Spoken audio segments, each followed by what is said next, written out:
Every one of us reaches moments in life when the answers we've been given are no longer enough. It's the questions that drive us forward. That's where the real journey begins. This is where today's podcast will begin as well. Welcome to Mystical Journeys with Jase.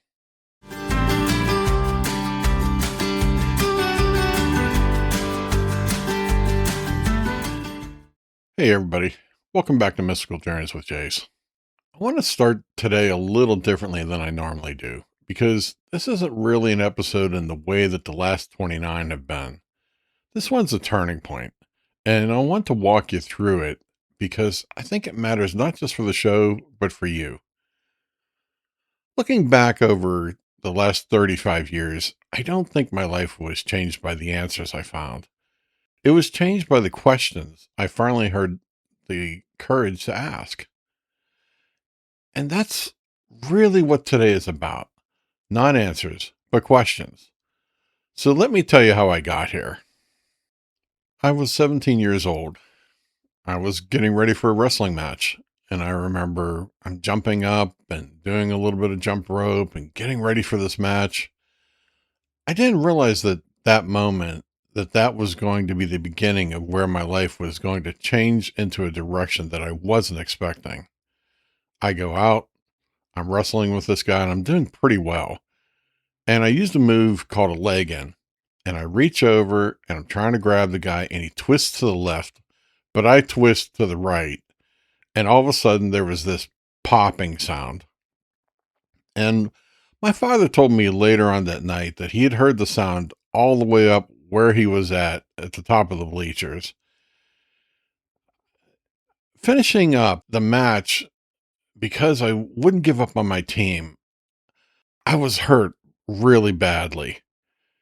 And that was just really, really difficult. And I barely got back to the match, and I limped through the match, but I worked my way through it.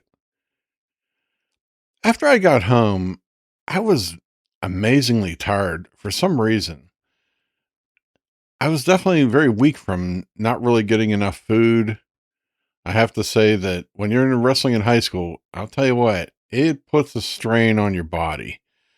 And a couple of days later, I realized I was just feeling so bad that I had no energy whatsoever. And when I was laying there, my mother came up to check on me, and I told her, I'm like, Mom, I can't get out of bed. And my father, of course, in his stern voice said, just get up, darn it. I tried to get up and I fell because I had no energy whatsoever in my body. I pushed off the dresser drawer and hit the floor pretty hard, and I just couldn't get up. I literally had no energy. My father and my mother finally take me down to the hospital. And what I found at that point was I'd had an actual pneumonia had developed. So here I am in this hospital, and I'm running this temperature. And as I recall, it was 106.9 temperature. From what I remember, I was in the area where they have to have 24-hour monitoring of me. I was going to say that it would have to be ICU because the nursing station was all that I could see from where my bed was. There were people constantly walking in. I was hooked up to all kinds of machines. I had a ventilator on me. It was a pretty bad situation. I remember when my high school sweetheart came in to talk to me, and she just wanted to have some alone time with me. And she told me that they wanted to put me into the cool water tank just to try to get my temperature to go down. But they were not sure if it was going to kill me or not. And she just begged me. She said, please try to get better. Just try to get better. Well, I remember that night.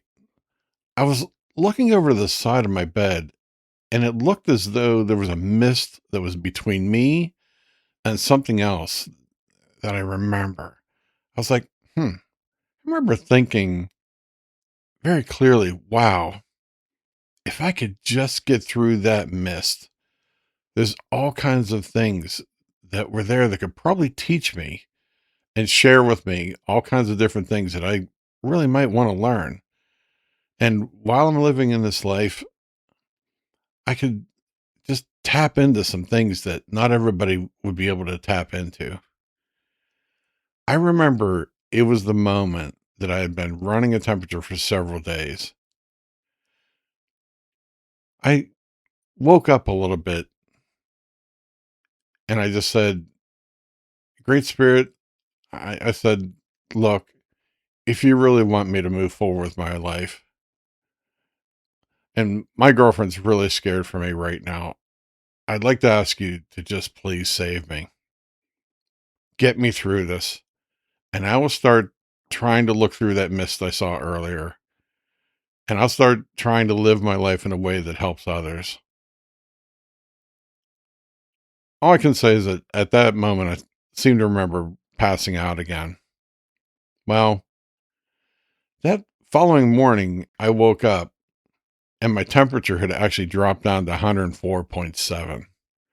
Now, keep in mind, I'm going in and out of consciousness, so it's hard to say what was my imagination and what was some vision that I saw or something like that.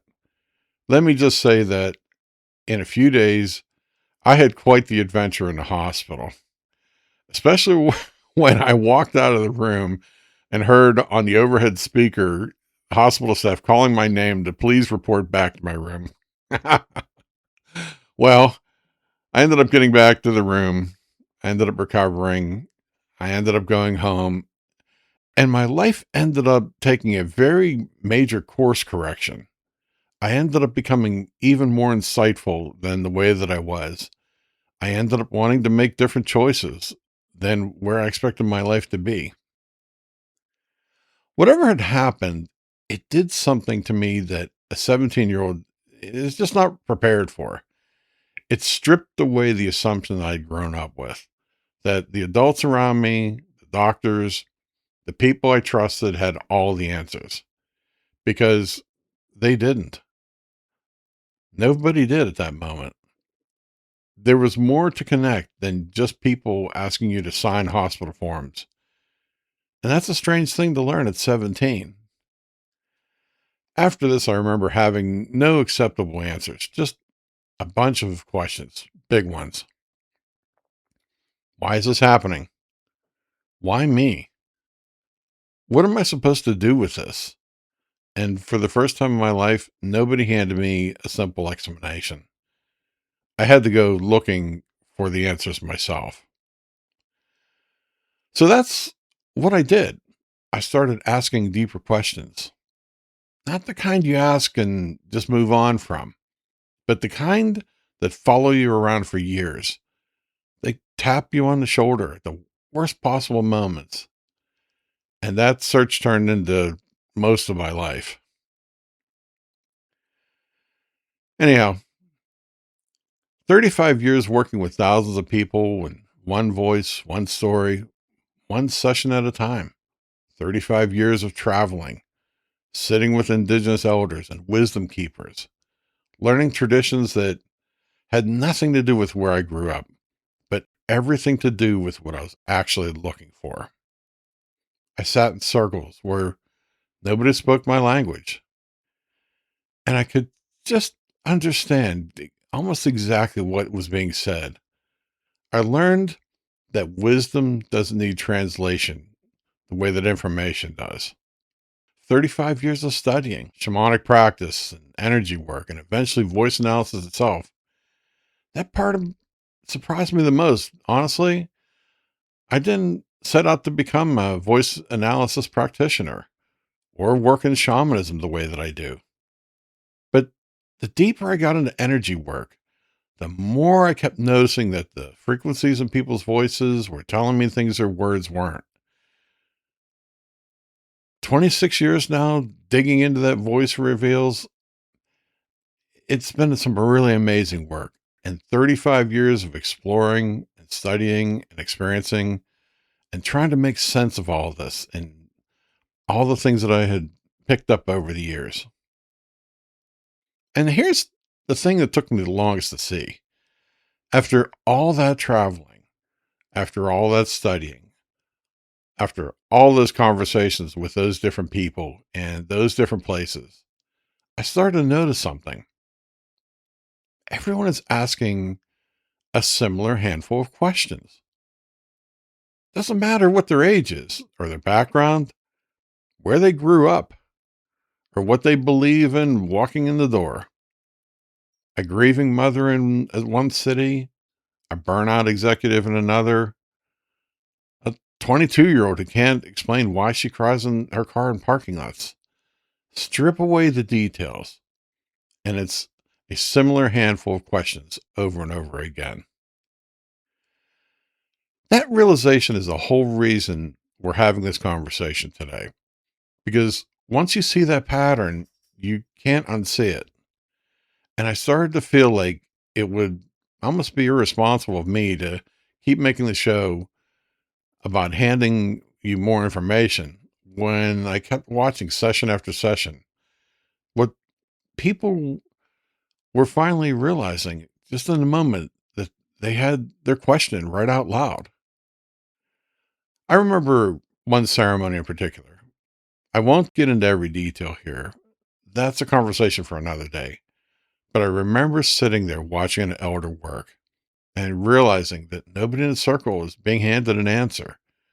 They were being handed a different kind of question before I had before.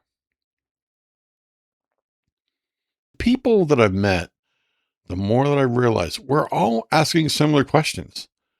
So today, I just want to say a few of them out loud and let them sit with you for a minute instead of rushing past them like we usually do. Why am I here? Not in the abstract cosmic sense. I mean, in your actual life, this week, at the job, in this house. Why am I here doing this? Being this person? I've watched grown adults hear that question out loud for the first time for years, and they go quiet for a second. Something like inside them finally found a way to give themselves permission to ask it. Why do I feel different? Like there's a version of you that just doesn't quite fit the room you're standing in. No matter how many rooms you've tried, no matter how much you've adjusted to fit yourself in. Why to repeat the same patterns over and over again, even when we know better, even when we can see it happening in real time and still can't seem to stop it? The same relationships, wearing a different face, same argument, but just with some different words. Why do some people drain me by just being near them, while others give me energy without even trying? You already know who they are in your life. You've never needed anyone to explain that one to you. You just needed permission to trust what you already felt. Can I trust my intuition? Or am I making all this up? Taking some time to think about things. What do I want to be true here? What are my dreams trying to tell me, if anything at all? Or are they just noise? Is it the mind cleaning house when we sleep? Those are the conversations we're beginning today. Not questions I'm going to hand you some tidy answers to in the next 10 minutes, because that would completely miss the point. These are questions worth sitting with, worth returning to, and worth actually living inside of for a while. Let me give you one small example of what I mean. I did a shamanic counseling reading not too long ago. I won't use her name, for a woman who came in convinced that she wanted to know why she was just not on the right career path. That's the question she brought me. But about 10 minutes in, listening to how her voice moved and her energy around her, it was obvious the real question underneath really wasn't about her career at all. It was, why do I keep choosing people who drain me? Why do I keep choosing these types of situations? She even realized that the question she was actually carrying, until she heard it out loud, she didn't realize that her real question was those. That's the moment that I live for in this work. Not handing someone an exact answer, but helping them finally hear their own question so they can pursue it. All right. Let me tell you why I'm bringing this all up right now on this episode. When I started this podcast, I wanted to give you the tools I wish I had had when I began my journey. That's why the first 30 episodes focused on foundations, grounding, intuition, dreams, gratitude, energy, authenticity. I wanted you to have a toolbox before ever I asked you to do anything with it. The majority of people could use a starting point for their spirituality and personal growth. So I decided to give some beginner tools to initiate that growth. Over the years, I've realized something. Knowledge isn't always what people are missing. Most of you listening already know more than you give yourselves credit for. You're not short on information. You might be short on some clarity, as most of us are. You're carrying questions you don't even know how to ask out loud. Not to a friend, not to a therapist, not even to yourself in the mirror at 2 a.m. So, from this point forward, I'd like this podcast to become more of a conversation. We'll still explore spirituality. We will still talk about consciousness, past lives, intuition, energy, personal growth, all of it. Everything you've come to expect in this podcast. But instead of starting with the answers the way I have for the first 30 episodes, we're going to start with the questions. Here's a few to consider. Why do I feel different? Why do I keep repeating the same patterns? How do I better myself to trust my intuition? Why do some people drain my energy? What are my dreams trying to tell me? How do I know if I'm actually living authentically? Those are conversations we're going to have together. Yes, us. Actually sitting with the questions that are very real for you right now in your life. Here's what this means going forward. Some episodes that might mean a guest sitting across from me and us working through one of these questions in real time instead of me smoothing it over to get it into a quick 10-minute lesson. Some episodes, it might be you and me, and I take one single question, just one, and we sit inside it for the full 20 minutes to half hour instead of going past it to get to the next teaching point. Several of you know that I've stated before that I talk to about 100 people a year in these one-on-one conversations. Sometimes it's more. And not too long ago, someone said, Jase, I wish you just did our conversations as a podcast. And that stopped me for a second. And I thought, that's exactly what I love. Being casual, actually discussing things and seeing where the energy of this conversation wants to go. That's the reason why I'm making this adjustment to the show, because those conversations have really helped people. I've had them with in many ways over the years. I think everybody listening can benefit too. I want to be honest with you. This is a bit scary for me too. It's a lot easier to teach from the answers I already have than to sit publicly with questions I've had to work out for myself. But I think that's actually the point. If I'd like others to ponder questions inside themselves, I want to ponder them in this podcast and add some usable answers.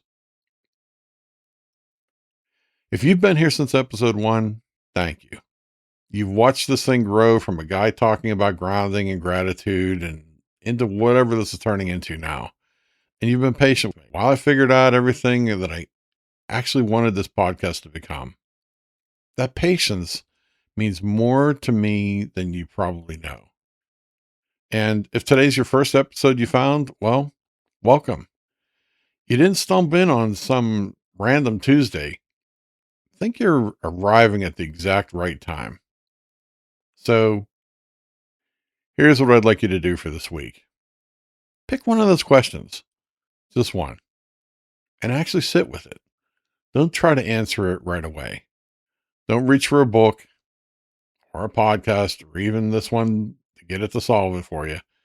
Just carry it around with you for a few days, like a stone in your pocket. Notice when it shows up in traffic, at dinner, at 2 in the morning. Notice what it stirs in you. That noticing is the actual work. And this is where all of this starts.